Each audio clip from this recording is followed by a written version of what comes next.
Bab tentang tawadu. Apa itu tawadu? Tawadu itu artinya rendah hati. Apa itu tawadu? Artinya rendah hati.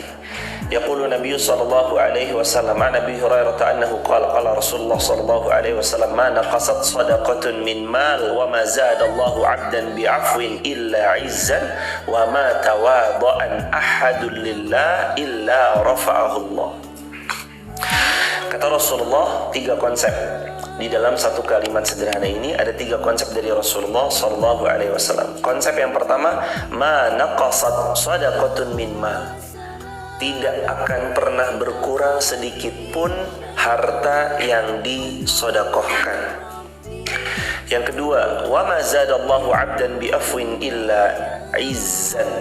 Dan tidak ada seorang hamba yang dia memberi maaf kepada sesamanya illa kecuali 'izzan. Allah akan menambah kemuliaan untuk dirinya. Yang ketiga, wa ma tawadha'a ahadun lillah illa rafa'ahu Allah. Dalam riwayat lain, bal rafa'ahu Allah. Dan tidaklah seseorang itu tawadu, punya sifat rendah hati, illa kecuali rafa'ahu Allah, Allah akan meninggikannya atau Allah akan mengangkat derajatnya. Yang pertama dulu, ma naqasat malun min sadaqatin. Tidak akan pernah berkurang harta yang disedekahkan. Jadi konsep dalam Islam menabung pangkal kaya. Mohon maaf, konsep dalam Islam menabung pangkal kaya. Astagfirullah. Sedekah pangkal kaya. Kalau konsep kapitalis biasa menabung pangkal kaya. Ini konsep kapitalis. Tapi konsep Islam sedekah pangkal kaya. Karena langsung ada janji dari lisan Nabi SAW, ma naqasat malun min sadaqatin. Gak akan pernah berkurang harta yang kamu sedekahkan di jalan Allah. Dalam riwayat Tirmidzi, ma naqasat mal min sadaqah bal yazdad.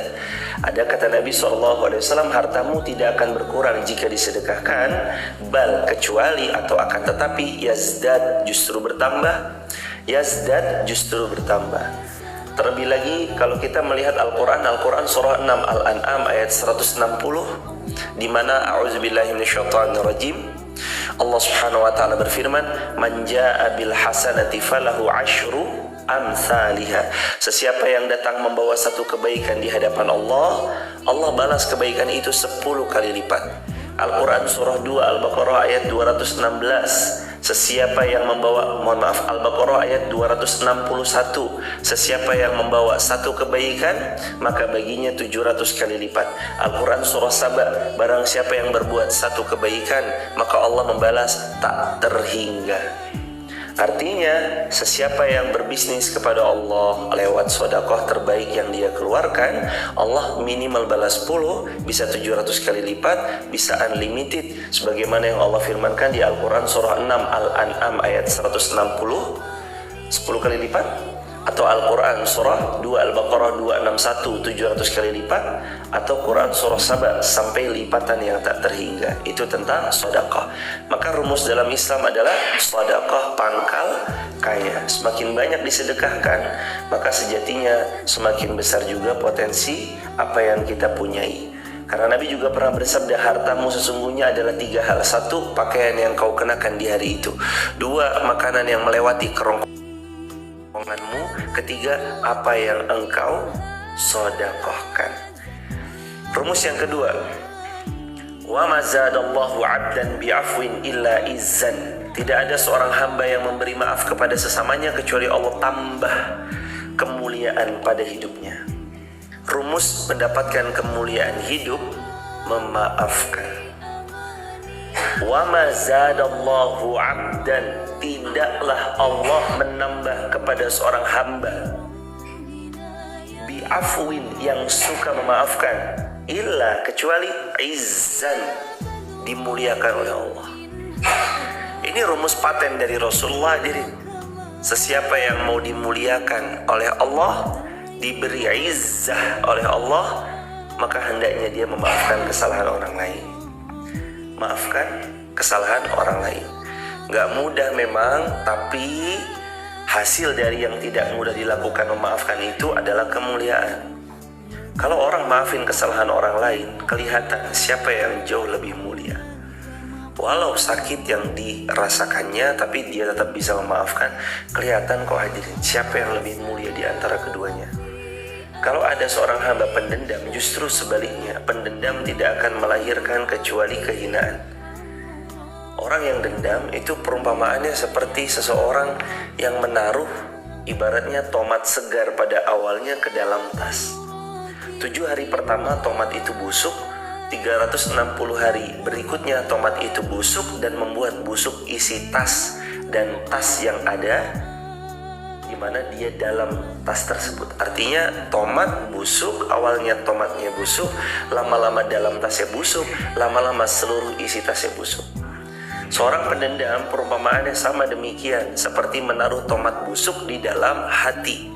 Hatinya awalannya busuk, lama-lama telinganya ikut busuk, lisannya busuk, kemudian wajahnya ikut membusuk, tangannya ikut membusuk, kakinya ikut membusuk. Kenapa busuk? Karena ada dendam. Kata Nabi SAW, ala inna fil jasadil mudghah idza saluhat saluhal jasadu kulluh wa idza fasadat fasadal jasadu kulluh ala wahiyal qalb. Rasulullah pernah bersabda, yang mulia bersabda, sesungguhnya di dalam hati atau dalam jiwa kalian ada segumpal daging. Jika daging itu baik, maka seluruhnya ikut baik. Jika segumpal daging itu buruk, maka seluruhnya ikut buruk. Apa ya Rasulullah? Segumpal daging itu apa ya Rasulullah? Ala wahiyal qalb. Ketahuilah segumpal daging itu bernama hati. Jadi kalau hatinya baik, semuanya baik. Hatinya buruk, semuanya ikut buruk. Semua ini berawal dari sini hadirin. Sebelum kita menyalahkan orang lain, ada baiknya kita mengkoreksi hati kita masing-masing. Mungkin hati kita yang keliru dalam niat, keliru dalam menjaga keikhlasan. Hati kita yang kurang pas, hati kita yang masih banyak inginnya dipuji manusia, hati kita yang inginnya dapat nama di manusia, hati kita yang inginnya selalu dielu-elukan manusia, hati kita terus. Yang dikoreksi hati kita. Kenapa orang lain kok gak mau memaafkan kita? Itu kembalikan kepada Allah. Kalau memang kita salah, kita minta maaf. Urusan dia mau maafkan atau tidak, urusannya kembali kepada Allah. Tapi ketika ada seseorang itu dia berbuat keliru sama kita, rumus patennya dari Rasulullah, wa ma zadallahu afwan bi wa ma zadallahu 'abdan bi afwin illa 'izzan. Gak ada seorang hamba yang mudah memaafkan kecuali Allah pasti muliakan. Dan mulianya itu bukan cuma di dunia, karena orang ini memaafkan kesalahan orang lain, di akhirat bertambah-tambah kemuliaannya dan bahkan dapat hadiah terbaik. Sebagaimana ada sahabat Ansor yang dia masuk ke dalam masjid, Nabi bilang ini pemuda ahli syurga. Hari berikutnya Nabi bilang lagi ini pemuda ahli syurga.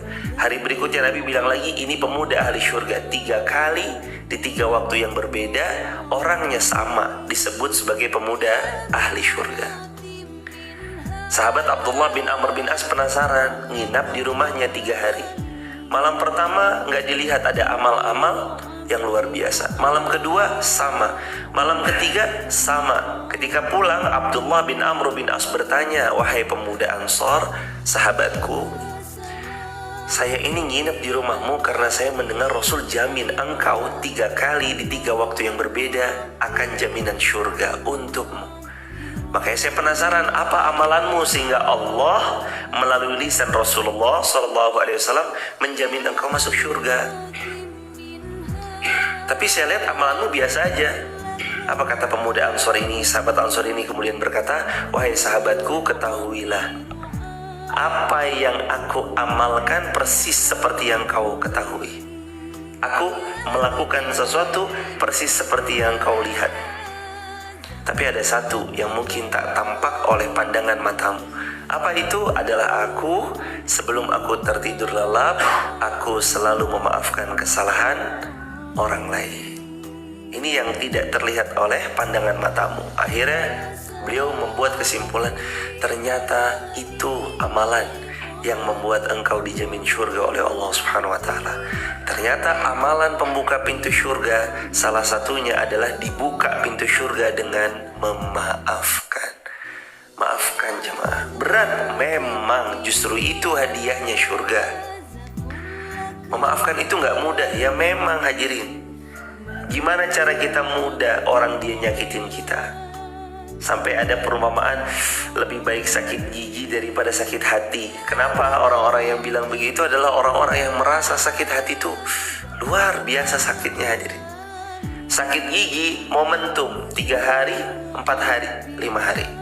Sakit hati seumur hidup terbayang-bayang kalimat-kalimat yang pernah dilontar oleh orang-orang kepada kita.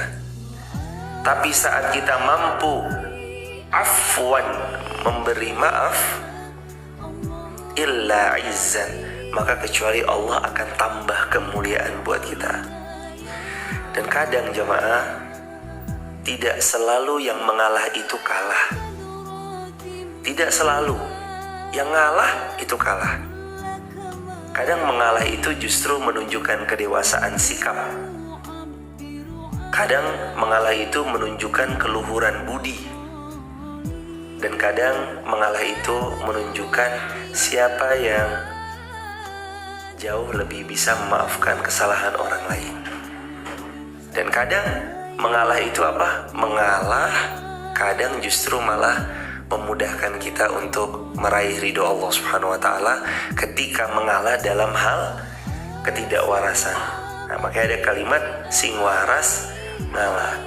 Kecuali kalau dalam lomba dalam kebaikan, gak ada kata ngalah jemaah.